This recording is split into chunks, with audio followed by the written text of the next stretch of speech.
Hi guys, welcome back to the channel.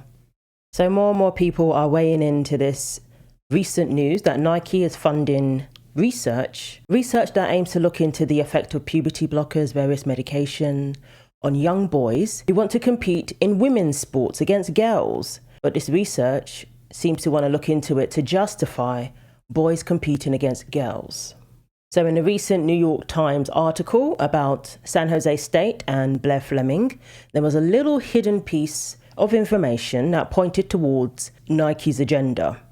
It said Harper, which is one of the people involved in the research, is currently helping to lead an ambitious study of trans adolescents that measures their results on a 10-step fitness test before they start hormone therapy, and then after they have begun to medically transition every 6 months for 5 years. They're speaking about Harper, who is a biological male. It says, "She told me, when we talked in February, the current climate makes the study somewhat uncertain. I assumed she was referring to the Trump administration's cuts to National Institutes of Health research grants. But she said money was not a problem. The study is being funded by Nike. The problem was Trump's separate order targeting medical care for transgender youth. If we can't perform gender-affirming care," she explained, "then we can't bring people into the study." This administration is seeking to ban these sort of procedures on minors because minors cannot consent to being put on medication that will permanently alter their bodies. Minors cannot consent to being chemically castrated.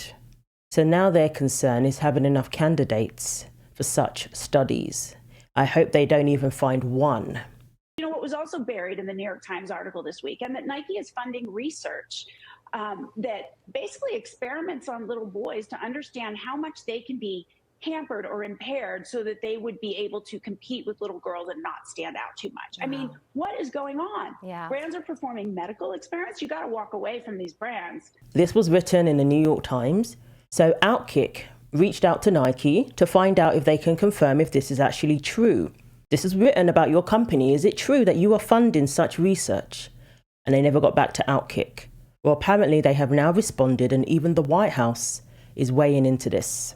Nike finally responds about transgender youth study, but it raises more questions. So Dr. Catherine Ackerman and researcher Joanna Harper have both publicly stated that Nike is helping to fund a study on youth transgender athletes as young as 12 years old. At first, Nike did not respond to requests about the study to confirm or deny their involvement. However, with public pressure mounting, a Nike executive with knowledge of the situation finally contacted Outkick. According to the executive, the study was never initialized and is not moving forward. But what exactly does that mean? Unfortunately, Nike has not provided any clarity.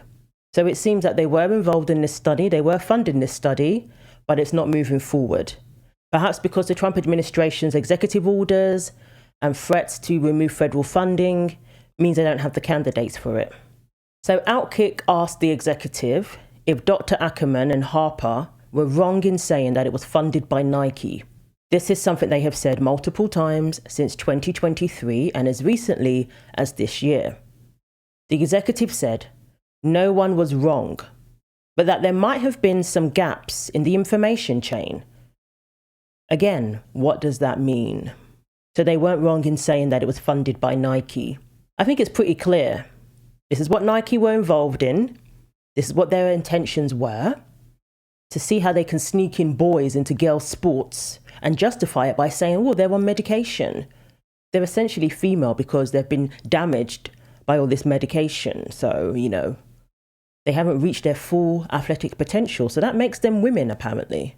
Unfortunately, Outkick also did not receive a response from Dr. Ackerman, who we attempted to reach through multiple means, including her positions at the Boston Children's Hospital, Harvard Medical School, and the Female Athlete Conference. Outkick has also contacted Sarah Sowers, the Director of Research Partnerships at the Nike Sport Research Lab. Sowers was referenced specifically by Ackerman during one of her presentations, but Sowers instructed us to contact Nike Media Relations. So the New York Times is saying what we reported was accurate, We Tell No Lies. Ackerman, who works for Boston Children's Hospital, a hospital that has been open in the past about giving children access to these procedures, to these medications, to this care. In a 2023 seminar, Ackerman said, "Recently we got some money from Nike who wanted to study this more. They wanted to look at transgender folks who are going through the transition younger. So if we are talking about athletes who are pausing puberty and then doing gender-affirming care and cross-hormonal treatment, what happens to them over time?" Arpa said that it was being funded by Nike too. This is what was told to the New York Times. And the New York Times stands by its reporting. Whose call was it to decide whether to move forward or not? This is indefensible. And for everybody out there that was rightly outraged by the Bud Light can, what Nike is doing is 1,000,000,000% worse than anything Bud Light did. They aren't just paying a trans influencer. They're actually sterilizing, potentially, young children and paying for it to see how gender surgery impacts them athletically. Are you kidding me? This is downright evil. This is diabolical. Don't let Nike forget they put a man in a sports bra and insulted every woman on the planet. Update. Nike now fund a study for boys to take puberty blockers and see how they do in girls' sports. Boycott Nike. They are beyond evil. I'm still stunned by this. Nike is funding a study that disfigures young boys to understand if they can be physically impaired enough to compete with girls without significant retained male advantage, quote unquote. Why is a sneaker brand doing medical experiments on children? Dear Nike, girls are not impaired boys. Stop experimenting on boys. If this wasn't enough to put you off ever buying Nike again, they're now investing money into seeing if you can medically abuse boys enough to make it fair for them to compete against girls. Behind all of this, there are young boys who they think it's perfectly fine to subject to such treatments, to subject to such procedures and medications.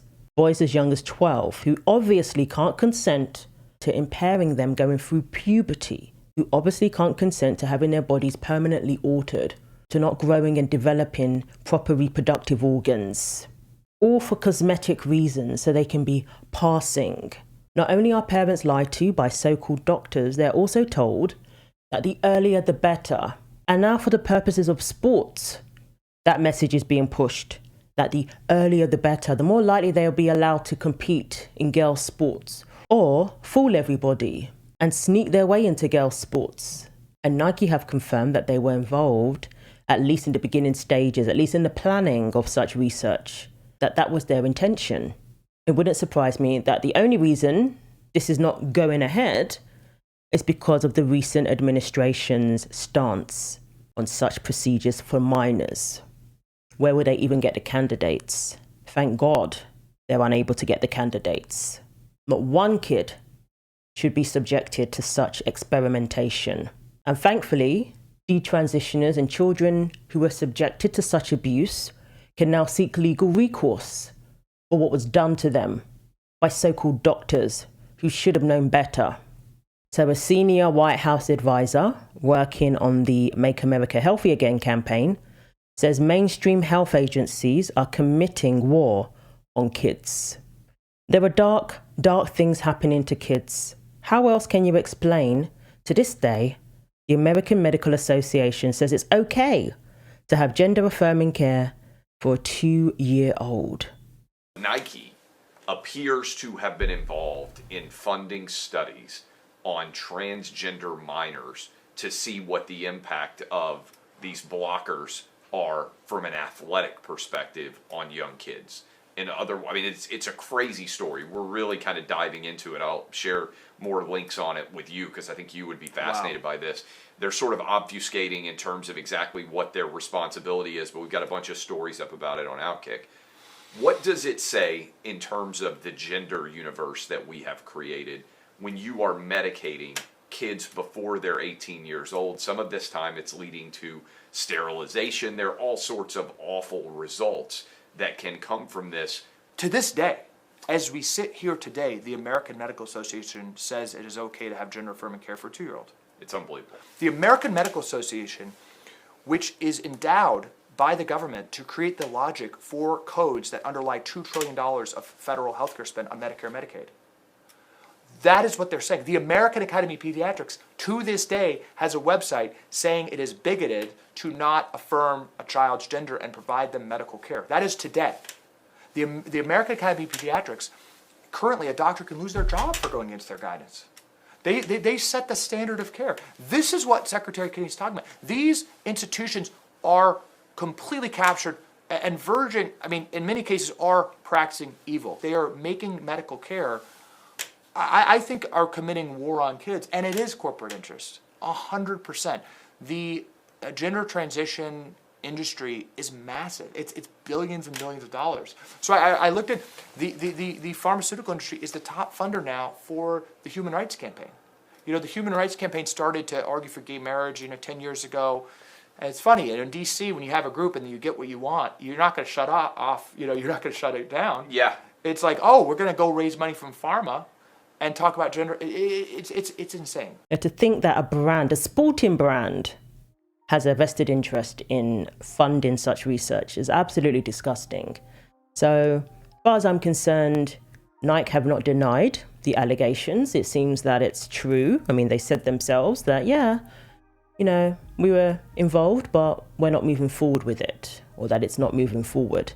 And I think it has a lot to do with the crackdown that this administration has put upon these hospitals when it comes to giving minors access to such medications and such procedures. So I hope that it never comes to fruition, that they do not receive even one candidate for this research, and certainly not enough to actually do this study, to do such studies, especially over 5 years. Can you imagine? Could you imagine the impact it would have long term to the health of these kids and to the fairness and safety of girls and women's sports? So let me know what you think. Thanks for watching. Like, comment and subscribe. Take care of yourselves, and God willing, I will see you in the next video.